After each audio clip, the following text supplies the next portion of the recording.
Hello everyone, welcome to daily one question practice series for CSIR net life science 2023। आइए video शुरू करते हैं और देखते हैं आज कौन से क्वेश्चन को हम प्रैक्टिस करने वाले हैं। तो देखिएगा आज के इस वीडियो में जो क्वेश्चन हमारे सामने है ये जून 2019 का क्वेश्चन है और यूनिट नंबर 1 यानी बायोकेमिस्ट्री का क्वेश्चन है। दिया है the different arms in the tRNA structure are shown in the column A, the specific signatures associated with the different arms are shown in the column B. यानी ये question आया हुआ है tRNA की स्ट्रक्चर से। कॉलम ए के अंदर tRNA के अंदर जो भी डिफरेंट पार्ट मिलते हैं उनके बारे में बताया है और उन पार्ट की क्या कैरेक्टर हैं वो आपको कॉलम बी के अंदर बताया है। आपको मैच करके बताना है कि कौन सा ऑप्शन यहाँ पर सही है। ठीक है, तो अगर आपको tRNA की स्ट्रक्चर के बारे में पता है तो आप इस क्वेश्चन को आराम से सोल्व कर सकते हैं। tRNA की स्ट्रक्चर पर मैंने एक डिटेल वीडियो भी बनाई हुई है, अगर आपको वीडियो देखनी है तो उसका लिंक मैं डिस्क्रिप्शन में दे दूंगी। ठीक है, यहाँ हम बात कर लेते हैं क्वेश्चन की। तो देखिए ये वाला जो पार्ट होता है tRNA का, इसको बोलते हैं एक्सेप्टर आर्म।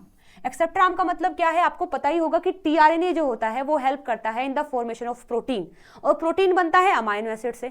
तो जहां पर प्रोटीन की फॉर्मेशन हो रही होती है उस जगह पर ये tRNA अमाइनो एसिड को लेकर आता है। अब जब वो लेकर आता है तो सबसे पहले अमाइनो एसिड को इस tRNA पर जोड़ा जाता है और फिर वो लेकर जाता है। तो जोड़ते कहां पर है, ये जो एक्सेप्टर आर्म होता है जिसके पास CCA सीक्वेंस होता है, यहां पर हम अमाइनो एसिड को जोड़ देते हैं। ठीक है, तो एक्सेप्टर आर्म को हम कैसे पहचानते हैं कि वहां पर CCA सीक्वेंस होता है। ठीक है, और भी बेस पेयर होते हैं लेकिन जो मेन है वो क्या होते हैं, CCA सीक्वेंस होता है। ठीक है, अब ये होता है डी आर्म। इसको डी आर्म क्यों बोलते हैं, क्योंकि यहां पर डाईहाइड्रोयूरेडिन होता है, डाईहाइड्रोयूरेडिन होता है, यूरेडिन होता है, इसलिए हम इसको डी आर्म बोलते हैं।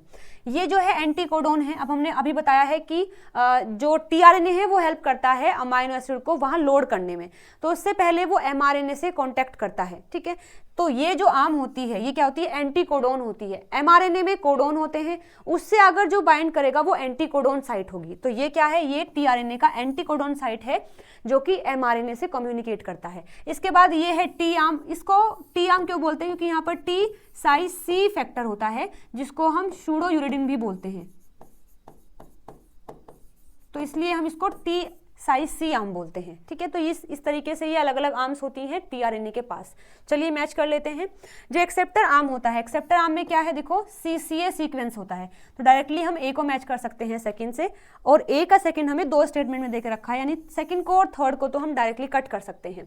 उसके बाद देखिए बी में लिखा है कि एंटीकोडोन आर्म है, सी में लिखा है टी साइज सी है और डी में लिखा है डी आर्म।